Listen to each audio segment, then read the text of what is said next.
Hello everyone, I'm back today with another process video dealing with my 2017 road trip traveler's notebook insert. And in my previous videos I have been working on the garden pictures. I have finished all of those. Now I am on to what we did next, which was have dinner at our favorite place in the city. This was in Duluth, Minnesota. And it's called Taste of Saigon. And whenever my friend and I are up there, we always have to eat there because it is our favorite establishment. So I have several pictures. So this won't just be one layout. I have more there. But I'm going to start with this one. Now this is obviously very different than the flower photos, that I was working on before. I do have some Asian themed things in my stash and some food things. So I'm going to go through those items and see what I can find that will work with these photos. To start off with, I have found 3 different papers that I'm considering for various reasons. So here's the first one. Now obviously this doesn't scream Asian or food or anything, but I like the color. Let me grab this here because there is some red in the food and then it's kind of hard to see, but around the plate here and over here in this corner, it's red. So it would work. I would definitely have to mat or do something creative because it's a lot of red at once. And that grid pattern, it doesn't necessarily throw me off or anything, but it does make it busy. So I'm considering that one. And then I knew I had this one. This is from Doodlebug. And obviously it's, Asian food, which I love, but it's an extremely busy pattern. So I'm not sure how I would pull that off because look at those together. I mean, that's pretty wild. So I'm not sure about that. I'd have to layer or something, but I do love it. And then I have this one, which I love as well. This is from One Canoe too. Let me show you here. It's called Twilight. So it doesn't necessarily say that it's Asian. And this particular paper, the line is Twilight, the paper is Evening Posies. But it looks Asian to me, just with the flower, the style of the flower, and the colors that they've chosen. I think it would work. And I don't think it looks bad against this, but again, it's a very bold pattern. So I'd have to figure out some way to tone that down a little bit if I were going to use it. I decided to go with the red and white grid pattern. And what I did was I cut down a strip, here we go, like this, that was 4 by 12.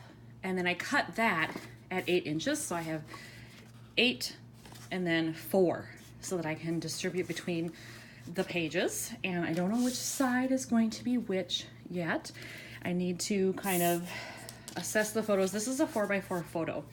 So I'm probably gonna end up cutting it down because otherwise it is gonna go end to end like that. And I think probably I want a border of some type. This one is a standard 3 by 4. I put them into the Project Life app, 2 into a 4 by 6 collage, and so then I end up with 2 3 by 4s. So that one I could do like this if I wanted to, kind of edge to edge, or I can offset it on this side in some way. I don't know how I'm going to do it. It's a good thing to have options. I decided on this for the placement of the paper. So whole left side here with just a little bit of a margin around, so pretty close to the inside edge. And then for this piece of paper, I decided to cut it a little bit. It is now 3 1/4 by 4. And then I put it flush to the edge. So at the 4 inches, it would go almost all the way across. If you hold the book all the way open, you can see there's a little bit of a border. But if you're looking at like this, it's going to look like it's flush. So that works, I think. And then I'm going to use this photo that's 4 by 4. I'm not going to cut it. And oh, look at that. It's not a perfect 4 by 4. Either that or this is a little bit bigger than 4. But I'm going to overlap that somehow. Not exactly sure how, but maybe like that. And then this smaller one will actually go on this page. And I have a little bit more space to work with over here. The other thing is that this piece of paper is from Felicity Jane. So this is the background. Here's the other side. Here's the piece I had left over. Okay. However, when I cut the branding strip off of it, by the way, it's called Summer, there you go. When I cut the branding strip off of it, this is what was on the other side, which at first I thought, okay, I'm just gonna put that in my stash and use it for something else. However, the yellow might work here because this is egg foo young and it's got yellow in it from the eggs. So I might be able to use that somehow if I tear it and cut it into pieces or something and use it as an edge or a border. I might be able to work that in there. So that's my next task. I did decide to use that yellow strip and I like it. I had this over the photo at first and I didn't like that. But when I took it up again and then lifted this a little bit to tuck this under, I really liked that better. So I'm going with that. Now I just have to figure out how can I use this piece on the other side with this photo. For the right side, I did decide to cut this photo. So it's now 3.5 by 4. And then I used the rest of the branding strip. I made it flush with the left side, had it overlap a little bit toward the edge so that it would match this one over here. And right now I'd like it over top. I may do the same thing as over here and tuck it under just so they match, but for now I'm gonna leave it. And then I found this. I almost forgot I had it in my stash. Look at that, isn't that cute? And it matches with the Doodlebug line, which was the other paper I had, but I don't care, I wanna use it here.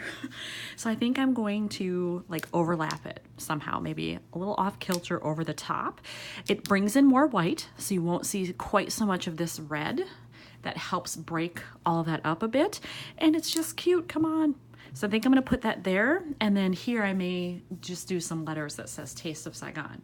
And I have everything, well, most of my stuff right now packed up in boxes because I'm moving. So I'm not quite sure if I even have the letters available to do it, but I would like it to say Taste of Saigon, I think. I could write it, but letters would be cuter. So that's my plan. We'll see what actually happens as I go. I did change my mind a little bit on the design. I decided I liked it better if this matched this in terms of design. So I lifted up the photo, I tucked it underneath. There's just a tiny little bit of overlap here, but it's closer to this because there's a little bit of yellow sticking out. It's not flush to the edge with each other. And then this part is still sticking out on this edge, but I do like the way that looks better. So now I am on to attaching this. When I was trying to think of what else I wanted on this layout, I knew I had to bring in some black because I have it, you know, a little bit on this little doodad here, but not really anywhere else.